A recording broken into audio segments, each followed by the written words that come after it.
তো হ্যালো বন্ধুরা, আসসালামু আলাইকুম। আশা করি আপনারা ভালো আছেন, আমিও খুব ভালো আছি। আমি আবার একটা নতুন ব্লগ নিয়ে চলে আসছি। আমি এখানে ছবি এঁকে আমার ছবিগুলো পিক করছিলাম। তো আমি সিন্ড্রেলারটা নিলাম এবং এখানে আমি রং পিক করছিলাম, লাল, সবুজ এবং কালো। আমি ভালোগুলো রেখে কেন যে খারাপগুলো নিলাম ওইটা আমি নিজে বুঝতে পারছি না। ভালোগুলো নিয়ে আবার রেখে দিলাম। তো এখানে আমি এটা রং করব।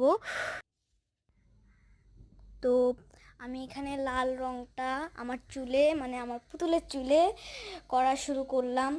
আমি ওই সহজ পুতুলটা যেটা দেখেছেন ওইটা আমি রং করতে চেয়েছিলাম, কিন্তু আমার মা এবং ভাইয়ের এটাই পছন্দ হয়েছে, কি আর করার, এটাই করতে হলো। তাছাড়া আশা করি আপনাদেরও এটাই ভালো লাগবে, তো সেজন্য আমি এইটাই করছি।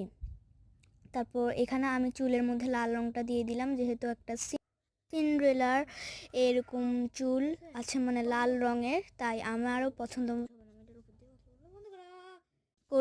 এখানে আমি লাল রংটা অ্যাড করলাম। তারপর এখানে আমি মোম রং দিয়ে কালো রংটা করেছি, যেহেতু আমার কালো রংটা নষ্ট মার্কার রঙের।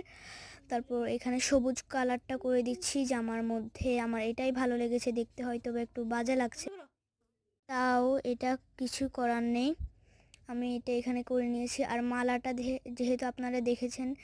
তারপর হচ্ছে এখানে আমি মোম রংটা অ্যাড করব আমার ফেসের মধ্যে, কারণ এই মার্কার রঙের মধ্যে এই রংটা নেই।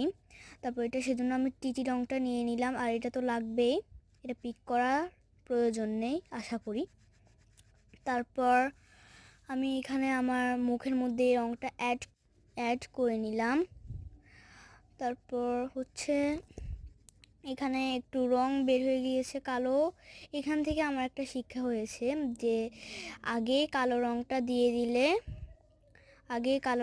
দিয়ে দিলে এরকম ছড়িয়ে পড়ে।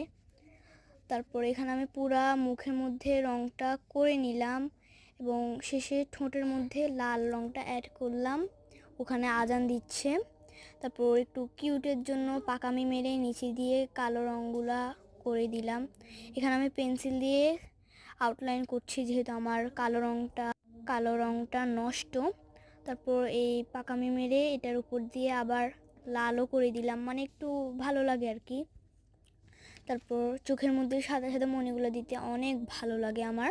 তারপর এখানে আমি ছোট ছোট কয়েকটা লাভ এঁকে দিলাম, কিছুই করার ছিল না, নাহলে একটু সুন্দর হবে। তারপর আশা করছি ভিডিওটা ভালো লাগলো লাইক করবেন। আজকের ভিডিওটা এতটুকুই, বাই বাই।